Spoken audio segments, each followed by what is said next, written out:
বিরাট পর্ব দ্বিতীয় ভাগ। সে বলিল, বাড়ির লোক বলে আমার মতন সুন্দর মানুষ আর নাই। তাহাতে ভীম বলিলেন, আর আমার এই হাতখানির মতো মোলায়েম হাতও আর কোথাও নাই। এই বলিয়া তিনি সেই দুষ্টের চুলের মুঠি ধরিলেন। তারপর কি হইল বুঝিয়া লও। কীচকও যেমন তেমন বীর ছিলেন না। সে খানিকক্ষণ খুবই যুদ্ধ করিল, কিন্তু ভীমের কাছে তাহার বড়াই আর কতক্ষণ খাটিবে। সেই মোলায়েম হাতের চর ভালো মতে খাইয়া আর তাহার বেশি কথা কহিতে হলো না। তখন ভীম সেই দুষ্টকে ধরিয়া তাহার এমনই সাজা করিলেন যে তাহার হাড় গোড় ভাঙিয়া হাত পা আর মাথা পেটের মধ্যে ঢুকিয়া একতাল মাংস মাত্র অবশিষ্ট রহিল। আজও কেহ কাহাকেও নিতান্ত ভয়ানক সাজা দিলে লোকে বলে কীচক বধ করিয়াছে। তারপর দ্রৌপদীকে ডাকিয়া কীচকের দশা দেখাইয়া ভীম চুপি চুপি নিজের ঘরে চলিয়া গেলেন। লোকে দ্রৌপদীর নিকট শুনিল যে তাহার গন্ধর্ব স্বামীগণের হাতেই কীচকের সাজা হইয়াছে। এই ঘটনার সংবাদে কীচকের ভাইয়েরা সেখানে আসিয়া কাঁদিতে কাঁদিতে তাহাকে শ্মশানে লইয়া চলিল। তাহারা তাহাকে লইয়া ঘরের বাহিরে আসিবার সময় দ্রৌপদী সেখানে দাঁড়াইয়াছিলেন। তাহাকে দেখিবা মাত্র দুষ্টেরা বলিল, এই হতভাগীর জন্যই তো আমাদের দাদার প্রাণ গেল, চলো তাহার সঙ্গে ইহাকেও নিয়া পড়াই। এই বলিয়া তাহারা তাড়াতাড়ি বিরাটের নিকট গিয়া বলিল, যাহার জন্য কীচক মরিয়াছেন সেই হতভাগী শৈরিন্দ্রীকেও আমরা তাহার সঙ্গে পড়াইতে চাই। বিরাট এই সকল দুষ্ট লোককে বড়ই ভয় করিতেন, সুতরাং তিনি উহাদের কথায় রাজি হইলেন। হায় হায়, যাহার পায়ের ধুলা পাইলে লোকে আপনাকে ধন্য মনে করিত, দেবতারা পর্যন্ত যাহাকে সম্মান করিয়া চলিতেন, সেই দ্রৌপদী দেবীর কপালে কিনা এতই দুঃখ আর অপমান ছিল। দুরাত্মারা তাহাকে কীচকের সঙ্গে শ্মশানে লইয়া চলিল। একটি লোকও তাহাদিগকে বারণ করিল না। দ্রৌপদী কেবলই এই বলিয়া কাঁদিতে লাগিলেন, হে জয়, জয়ন্ত, বিজয়, জয়ৎসেন, জয়দ্দল, তোমরা কোথায়? আমাকে রক্ষা করো। ভীম তাহার ভয়ানক কার্য শেষ করিয়া সবে গিয়া একটু নিদ্রার আয়োজন করিয়াছেন, এমন সময় দ্রৌপদীর সেই কান্না তাহার কানে গেল। তিনি তৎক্ষণাৎ তাড়াতাড়ি পোশাক বদলাইয়া একটা গোপনীয় পথে শ্মশানে গিয়া উপস্থিত হইলেন। সেখানে 10 ব্যাম অর্থাৎ 35 হাত, 3.5 হাতে এক ব্যাম লম্বা প্রকাণ্ড একটা গাছ ছিল। সেই গাছ তুলিয়া লইয়া তিনি যখন ঘোরতর গর্জনে সেই দুরাত্মাদিগকে তাড়া করিলেন, তখন তাহাকে নিতান্তই ভয়ঙ্কর দেখা গিয়াছিল, তাহাতে সন্দেহ নাই। তাহারা তাহাকে দেখিবা মাত্রই বাবা গো, ওই গন্ধর্ব আসিতেছে বলিয়া দ্রৌপদীকে ফেলিয়া ঊর্ধ্বশ্বাসে পলাইতে লাগিল। কিন্তু পলাইয়া আর কতদূর যাইবে? ভীম সেই গাছ দিয়া দেখিতে দেখিতে তাহাদের মাথা গুঁড়া করিয়া দিলেন। উহারা 105 জন ছিল। তাহারা একটিও প্রাণ লইয়া ঘরে ফিরিতে পারিল না। এরপর দ্রৌপদীকে শান্ত করিয়া ভীম পুনরায় ঘরে চলিয়া আসিলেন। এদিকে দেশের সকল লোক গন্ধর্বের ভয়ে নিতান্তই ব্যস্ত হইয়া উঠিল।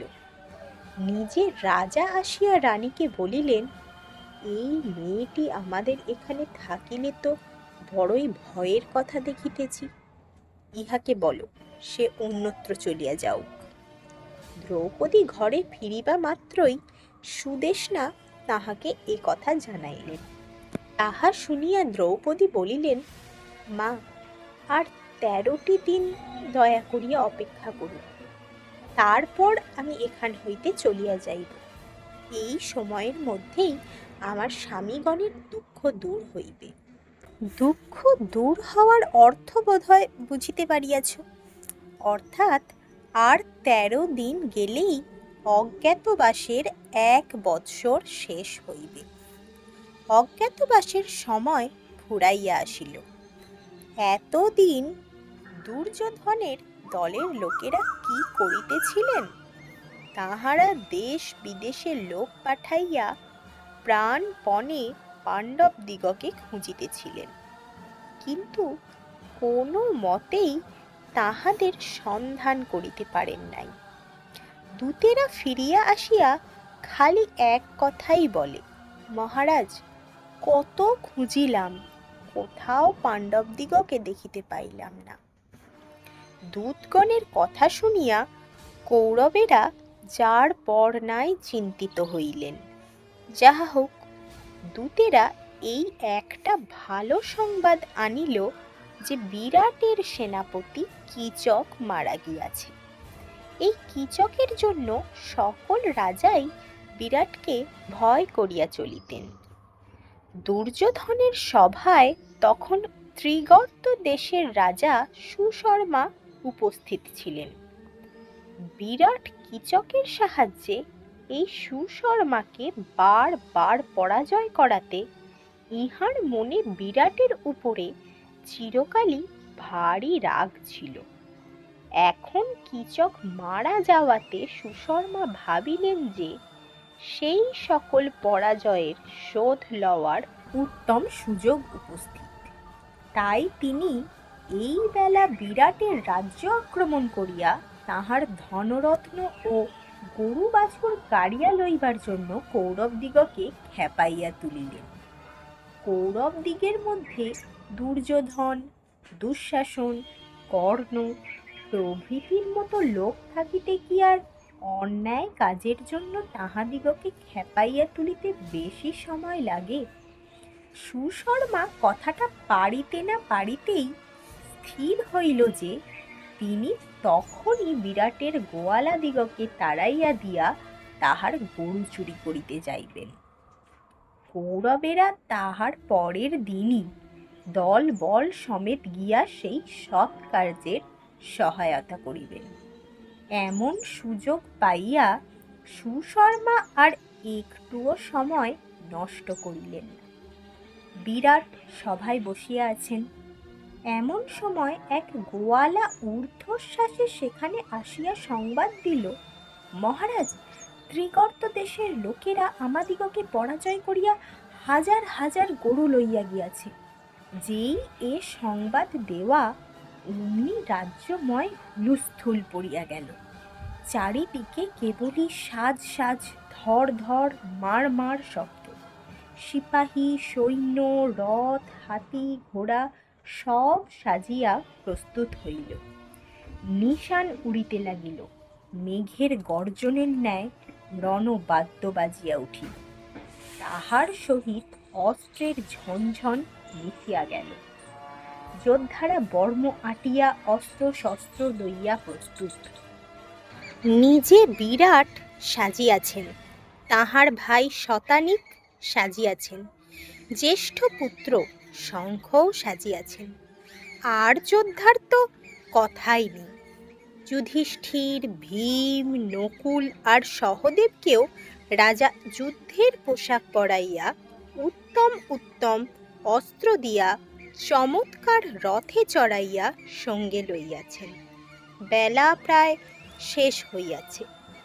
এমন সময় দুই দলের যুদ্ধ আরম্ভ হইল। অন্ধকারের সহিত সেই যুদ্ধ আরো ঘনাইয়া আসিল। দুঃখের বিষয়, আয়োজনের ঘটা যেমন হইয়াছিল, আসল যুদ্ধটা তেমন করিয়া হইতে পারে নাই। প্রথমে কয়েক ঘন্টা খুবই যুদ্ধ হইয়াছিল বটে, কিন্তু তাহার পরেই দেখা গেল যে সুশর্মা বিরাটের সারথিকে মারিয়া তাহাকে ধরিয়া লইয়া যাইতেছেন। তখন বিরাটের সৈন্যগণ রণস্থল ছাড়িয়া যে যেদিকে পারিল পলায়ন করিল। এদিকে যুধিষ্ঠির ভীমকে বলিতেছেন, ভীম, দেখিতেছ কি, বিরাটকে তো লইয়া গেল, শীঘ্র তাহাকে ছাড়াইয়া আনো। এতদিন যাহার আশ্রয়ে সুখে বাস করিলাম, এ সময়ে তাহার উপকার করা উচিত। ভীম বলিলেন, হ্যাঁ নিশ্চয়, এই দেখুন না, আমি এই গাছ দিয়া। গাছের নাম শুনিয়া যুধিষ্ঠির ব্যস্তভাবে বলিলেন, না না, গাছ লইয়া নয়, তাহা হইলেই তোমাকে চিনিয়া ফেলিবে। তুমি সাধারণ লোকের মতো অস্ত্রশস্ত্র লইয়া যাও, নকুল তোমার সঙ্গে যাও। ভীম তাহাতেই রাজি হইয়া চলিয়া গেলেন। হাতে গাছ না থাকিলেই কি, ভীম তো। বিরাটকে তিনি ডাকিয়া বলিলেন, ভয় নাই। তাহা শুনিয়া সুশর্মা পিছনের দিকে চাহিয়া দেখিলেন, একটা কি অদ্ভুত মানুষ ঝড়ের মতন ছুটিয়া আসিতেছে। দেখিতে দেখিতে সেই অদ্ভুত মানুষ গদার ঘায়ে তাহার হাতি ঘোড়া সিপাহী প্রায় শেষ করিয়া ফেলিল। সুশর্মা আর উপায় না দেখিয়া ভীমের সহিত যুদ্ধ আরম্ভ করিলেন। কিন্তু যুদ্ধ আর করিবেন কি, তাহার পূর্বেই ভীমের গদার ঘায়ে তাহার রথের ঘোড়া আর সারথি চুরমার হইয়া গিয়াছে। ততক্ষণে সহদেব প্রভৃতিও ভীমের সাহায্য করিতে আসিয়া উপস্থিত হইয়াছে। নিজে বিরাটও ভরসা পাইয়া ভয়ানক যুদ্ধ আরম্ভ করিয়াছেন। সুশর্মা ভাবিলেন, বড় বিপদ, এই বেলা পালায়। কিন্তু হায়, যুদ্ধের সময় ভীমের সম্মুখ হইতে পলাইবার যেমন দরকার হয়, কাজটা তেমনই কঠিন হইয়া উঠে। সুশর্মা কয়েক পা যাইতে না যাইতেই ভীম তাহার চুলের মুঠি ধরিয়া বসিলেন। তারপর আছাড়, কিল, চর প্রভৃতি কোনো সাজাই বাকি রহিল না। বাকি রহিল খালি প্রাণ বাহির করিয়া দেওয়া। তখন বিরাটের গরু ও সুশর্মাকে লইয়া সকলে এক জায়গায় আসিয়া মিলিলেন।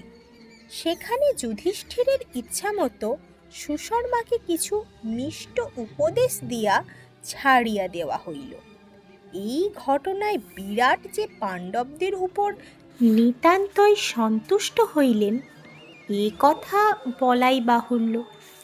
তিনি বলিলেন, আপনাদের কৃপায় আজ আমার প্রাণ মান সবই বজায় রহিল।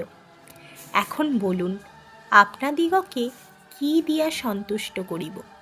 এ কথার উত্তরে যুধিষ্ঠির বলিলেন, মহারাজ যে শত্রুর হাত হইতে রক্ষা পাইয়াছেন, ইহাই আমাদের যথেষ্ট পুরস্কার। আপনি সুখে থাকুন। তারপর যুদ্ধ জয়ের সংবাদ লইয়া দূতেরা বিরাটের নগরের দিকে ছুটিয়া চলিল। অন্য সকলে সে রাত্রি যুদ্ধক্ষেত্রে কাটাইয়া পরদিন বাড়ি ফিরিবার আয়োজন করিতে লাগিলেন। এদিকে বিরাটের নগরে অনেক বড় বড় ঘটনা ঘটিতেছিল। বিরাট দলবল লইয়া ত্রিগর্ত দেশে যুদ্ধ করিতে গিয়াছেন। বাড়িতে রাজপুত্র উত্তর আর কয়েকজন কর্মচারী ছাড়া আর কেহ নাই। ইহার মধ্যে দুর্যোধন অসংখ্য সৈন্য আর ভীষ্ম, দ্রোণ, কৃপ, অশ্বত্থামা, কর্ণ, শকুনি, দুঃশাসন প্রভৃতি বড় বড় বীর সমেত মৎস্য দেশে আসিয়া উপস্থিত। তাহারা আসিয়াই বিরাটের গোয়ালাদিগকে ঠেঙাইয়া একেবারে 60,000 গরু লইয়া প্রস্থান করিলেন। গোয়ালারা মার খাইয়া চেঁচাইতে চেঁচাইতে আসিয়া রাজবাড়িতে খবর দিল। পূর্বেই বলিয়াছি, তখন রাজবাড়িতে আর যোদ্ধা ছিল না, ছিলেন কেবল রাজপুত্র উত্তর। তিনি বাড়ির ভিতর হইতে এই সংবাদ শুনিয়া স্ত্রীলোক দিগের নিকট বাহাদুরি লইবার জন্য বলিতে লাগিলেন, কি করি, একজন সারথি নাই, ভালো একজন সারথি পাইলে আমি ভীষ্ম টিস্য মারিয়া এখনই গরু ছাড়াইয়া আনিতাম। কৌরবেরা দেশ খালি পাইয়া গরু চৈরি করিয়া নিতেছে, আমি সেখানে থাকিলে দেখিতাম কেমন করিয়া নেয়। এই কথা শুনিয়া অর্জুন চুপি চুপি দ্রৌপদীকে কি যেন শিখাইয়া দিলেন। অর্জুন দ্রৌপদীকে কি শিখিয়ে দিলেন জানতে সাথে থাকুন। কেমন লাগছে আপনাদের ছেলেদের মহাভারত? কমেন্ট করে জানাতে ভুলবেন না। আর ভালো লাগলে একটি লাইক, সাবস্ক্রাইব আর শেয়ার করে আমার পাশে থাকবেন। ধন্যবাদ।